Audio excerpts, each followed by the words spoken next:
Welcome back to Voices of Victory podcast with your host, Mario DeLeone. Today is a very special episode, and don't forget to check out that affiliate link for Destroy Depression in the description. There's a topic that has a major impact we're going to discuss. It's going to impact your mood, it's going to impact your mind, it's going to impact your overall mental health. We're talking about how a high sugar, high carbohydrate diet can be your absolute and contributor to your depression. Now, I know what you're thinking. You're probably like, Mario, are you really saying that foods can really mess with our emotions? And the answer to that is an absolute, resounding, no doubt in my mind, yes. Let me break it down to you in a way that's easy to understand. I have a food background. I had to take nutrition and study nutrition as it relates to food and culinary arts. And this is going to be very important, so important that you don't miss it. There's a sugar-carb connection to depression, and not many people talk about it. Not many people do unless they do the deep research, but let's start with the basics. When you eat a ton refined sugar, not even a ton, just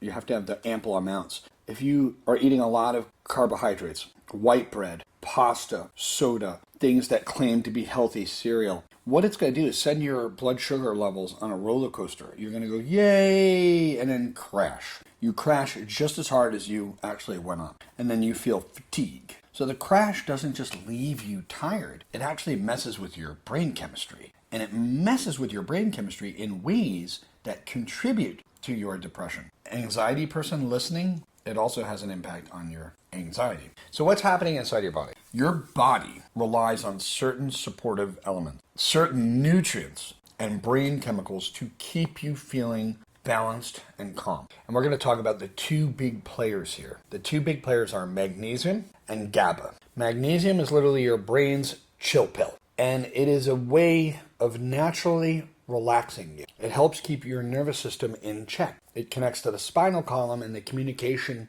It supports your mood and even helps you sleep better. But here's the big fat catch. If you're eating too much sugar, too much refined carbs, it's going to force your body to release a lot of insulin to handle the sugar rush that goes on. And that insulin spike, it makes your kidneys flush out the magnesium that your brain actually needs, and it comes out through your urine. So what's the translation here? The more sugar and carbs that you eat, the more magnesium you lose, the bigger the magnesium depletion. And when your magnesium levels drop, you're going to start feeling on edge, anxious, and yes, even depressed.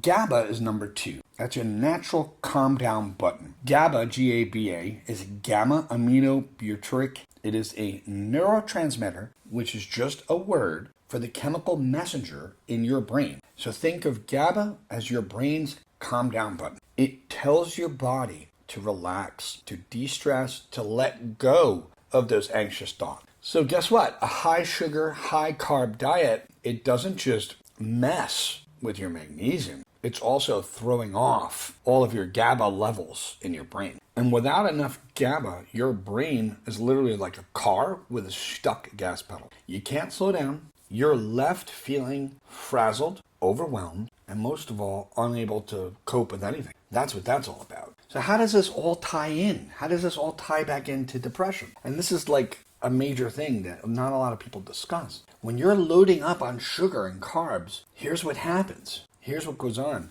Your magnesium gets depleted. Your GABA levels drop significantly. Your brain is literally losing 2 of its best tools to stay calm, balanced, and fucking happy. It's real simple. And without those tools, you're more likely to feel anxious, irritable, and guess what? Even depressed. It's like trying to build a house without a hammer or nails. Your brain can't do anything with it. Your foundation starts to crumble. Let's go on to some other foods that can hurt your brain as well. Now, sugar and refined carbs are some of the biggest offenders. They're not alone. They have their little cohorts and buddies. Here are a few others to actually watch out for. I would recommend it. Processed snacks, the chips, the crackers, the packaged baked goods. Goods that are baked, but they're actually packaged. They're loaded with bad fats and preservatives that mess with your brain. Another thing is fried foods. I cut all fried foods out of my diet. This was many years ago. These trigger inflammation, which is linked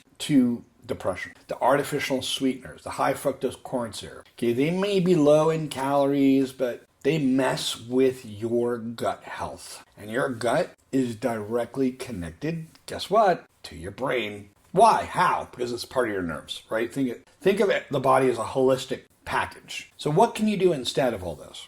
Well, if you're thinking, okay, now what? Well, here's where we flip the script, okay? Instead of focusing on what to avoid, let's talk about what to add right now. All right, we already talked about what to avoid. Let's talk about what to add. Try foods that are packaged with magnesium and support for GABA production. So dark leafy greens, spinach, nuts if you don't have an allergy to them. They're nutrient dense and they're very helpful. Almonds, cashews, pumpkin seeds are super high in magnesium, really good. Whole grains like quinoa, brown rice, legumes, and of course black beans and chickpeas. Dark chocolate, the higher the percentage, the better. Just keep it away from your pets, especially dogs. And of course, you want to go about 80% of cacao in there. So here's the word of information for me to be supportive for you. I'm not here to tell you to start popping magnesium and GABA supplements just because I said so. That's not what I'm saying. Before you make any big changes, check with your doctor. Make sure it's not contraindicated.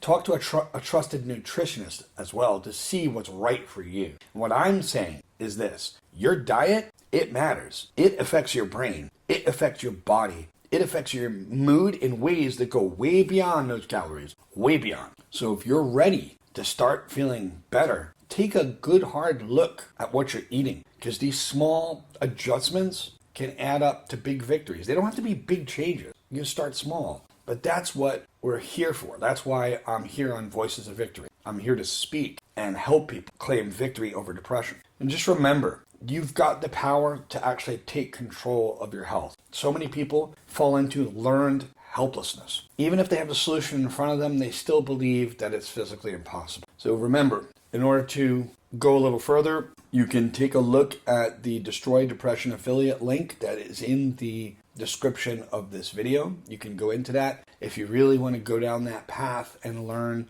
how to destroy depression once and for all. And I want to share with you that if you start grabbing a hold of your diet, if you grab a hold of your diet, you will grab a hold of your mind. Small bouts of courage are going to get you there. It's not the big step. It's the several tiny consistent ones that are going to make a world of difference in your life. And again, who am I to say all this nutrition stuff?